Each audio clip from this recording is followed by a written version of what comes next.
Hello everyone, how are you doing? This is MD Tech here with another quick tutorial. In today's tutorial, I'm going to show you guys how to either enable or disable the Steam overlay for all games on the Steam application.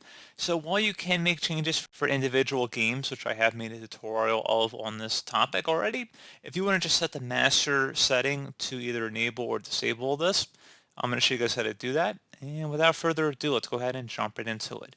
So all you have to do is select the Steam tab up at the top left and then go down and select Settings.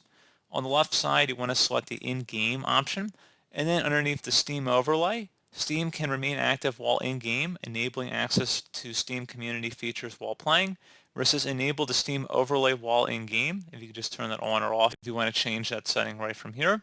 And this is the master control, so this will just be the default rule for all games on Steam. And you can also adjust the big picture overlay while using a Steam input enabled controller from the desktop.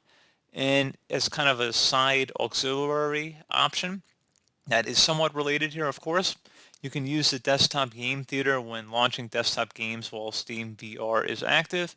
You can modify these settings however you choose, and then you would select OK to save that. And that's pretty much it.